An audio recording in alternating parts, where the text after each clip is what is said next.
For the first time, we're hearing the 911 tapes of a woman who says she witnessed Tuesday night's in-custody death. She says she saw everything, and Eyewitness News reporter Tom Murphy listened to the tapes and has more. Tom? Caitlin, the Kern County Sheriff's Department turned the tapes over to us today. Our first chance to hear what witnesses were saying just moments after David Silva was restrained by several sheriff's deputies. He died shortly after that. Take a listen to the tape. Kern County Sheriff's Office, how can I help you? Yeah, your police officer is over here on Flower, and I think it's Palm. What is it, Mom? Palm. There was a man laying on the floor, and your police officers beat the shit out of him and killed him. The caller continued, saying the man had been unconscious, not breathing for at least 20 minutes. The caller says she had videotape from when the sheriffs first pulled up to when she called 911. She added she was right in front of where it all happened, and the sheriffs didn't have to do what they did. You have 1, 2, 3, 4, 5, 6, 7, 8 sheriffs. The guy was laying on the floor, and 8 sheriffs ran up and started beating him up with sticks. The man is dead, laying right here, right now. And I got everything on videotape. The man was not doing nothing. These cops had no reason to do this to this man. And he asked for help. He was yelling for help. He was begging for help. No one came because the people that were supposed to help him were the ones killing him. Animals. That's what they portrayed to be to me, because that's what they acted like. That's how Jason Land describes the deputies he saw Tuesday night. They jumped out, reached for their bats, poles, whatever you want to call it, beat that man till they killed him, right in front of my face. While sheriff's officials investigate a suspect's death in their custody, more questions are raised about what happened after that incident. A witness we interviewed asks why he was arrested a few hours later, and a family asks why their cell phones were seized. Reporter Carol Ferguson has the latest. Well, today we talked to the attorney that family hired. That lawyer was also contacted by the eyewitness we heard from yesterday. This all happened across from Kern Medical Center at about midnight on Tuesday. Officers say the suspect was reportedly intoxicated and he fought with the officers. They used batons to restrain him and he died later. 2 family members got cell phone video, and detectives arrived at their home a few hours later demanding the phones. Attorney John Teo says protocols must be followed. He questions why it took so long to get a search warrant and keeping the family in their home for hours till the search warrant arrived. Melissa Cuellar says her family wants the video to be available, and that's what they told officers. We told them we weren't going to give them our phone.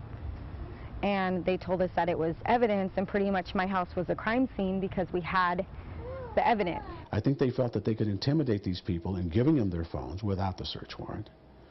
And now they're holding the phones, and there's no reason to.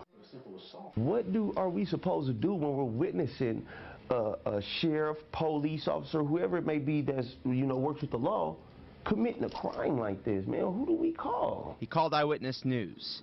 Even before being interviewed, Jason said he was afraid of going on camera. After speaking up, he said he felt like he was being followed by deputies. He couldn't stop thinking about what he'd seen Tuesday night. So what are they going to do to me? They do the same to me.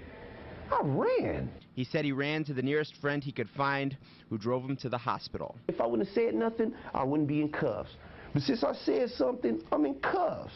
The 31-year-old, who's on felony probation for domestic violence, says he was arrested for being under the influence of PCP. Under the influence of PCP, no test, no nothing. I was not under the influence of anything. I was scared for my life. I was paranoid. Now he says he's being targeted. I believe I'm going to be targeted for the rest of my life. Land was released today and says he'll go home to his family. I'm hiding. That's what I'm going to do. I don't trust outside.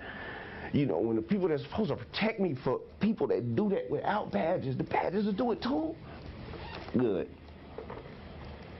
Can't do it. He thinks there should be some consequences. They deserve this. They don't deserve death, because I'm not God. I don't believe anybody deserves to die. But to be taken away to where they won't be able to do that again to anybody, they got the wrong one and cut. Jason also said that he felt like there was an extended period of time between when he saw the man beat up and when the ambulances ultimately arrived. In studio, Tom Murphy, Eyewitness News. Caitlin, back to you. Thanks, Tom. And we have more now on the man who died in custody, David Silva. We heard from his father last night. Today, Eyewitness News reporter Courtney Bryant spoke to Silva's brother. Courtney?